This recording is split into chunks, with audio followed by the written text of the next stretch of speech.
Hi everyone, my name is Chiang and welcome back to Design Malaysia. Today we have a very interesting landscape architect. He's actually a good mate of mine. His name is Piang from Permata Green, and he's done a lot of fantastic landscape projects in Malaysia and Penang. Recently he has done the Curtis Cube in Putrajaya, and I'll let Piang tell you more about it. To start off with, this Royal Floria Putrajaya is actually an annual international flower and garden show. So this year, my Institute Landscape Architects Malaysia, or ILAM for short, contacted me whether I was interested in participating in the designers category of this show. So I felt this was a really good platform where we could really push the boundaries of what a show garden could be. One of the key things I've always advocated is the use of local and native plants. To tie in with the fact that Floria Putrajaya is normally held within the end of August and the beginning of September. So this is where we have our Hari Merdeka National Day as well as Malaysia Day. In line with the use of local and native Malaysian plants, we felt we have to start somewhere. We need like a starting point, a database, or perhaps even a catalog, of what these local plants could be. So we have come across a particular list that was compiled by Charles Curtis. So Charles Curtis is actually a superintendent of the Penang Botanic Gardens about 135 years ago. During his tenure, he also was instrumental in cataloguing more than 2,000 plants that he discovered in Penang. So we felt, this would be a good starting point. Charles Curtis as an explorer, going through Penang and discovering these plants, that sense of excitement and delight. So this was what we were trying to curate, in our show garden. The theme for this year's Royal Floria is actually bonsais and orchids. So by referring to the Curtis list, we were able to identify a fairly substantial number of local orchids like Sapule, as well as the orchid Maprati. What is actually a bonsai? Well, a bonsai is actually something that's crafted through humans. Wouldn't it be great if we kind of just tap on that? Let's think of the way that this bonsai could be reimagined, perhaps within a Malaysian context. So we started thinking of local Malaysian folklore to actually have this bonsai become like a mythical element that only emerges at night. So that's when we felt like, we could play with this kind of storytelling element whereby the front of this installation is actually a giant empty canvas, and at night, when darkness falls, that's when you actually start to see this bonsai emerging.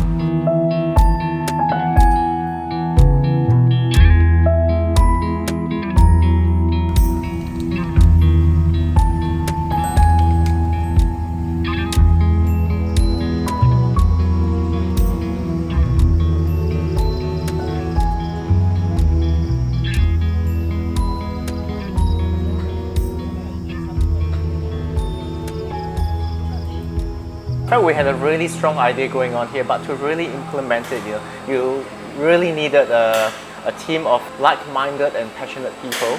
So one of the first persons I contacted straight away was Tan Wei Min of Sputnik Forest. I think we had a local foundry, Mark Moore, which did the steel baskets. And Chi Peng, renowned sculptor based in Penang, loaned us his dragonfly sculptures, which were a very nice finishing touch to the show garden itself. At the same time, this particular show garden required a lot of specialist efforts. The scaffolding engineer, scaffolding contractor. We started from Penang, where we fabricated most of the things, had them brought to Sungai Buloh, where we started harvesting some of the plants from the surrounding areas and actually attaching it to this particular objects.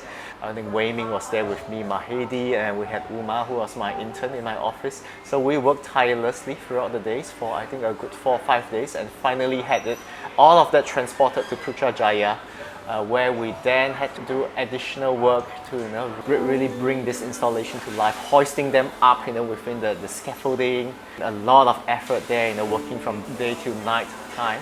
So I think everyone wasn't really sure how this thing would turn out to be, but they had the feeling that it would be something fairly unique, fairly out of this world. And I think when they saw the end product, and it just blew everyone away.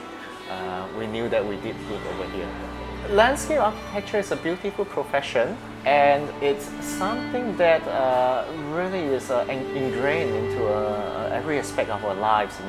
When you wake up, the plants you see outside your windows. When you travel to work, that sense that the plants and the landscape can actually bring about that small measure of peace within your life. Thanks, Piang, for coming here. I understand that this project might be moving to Penang, right?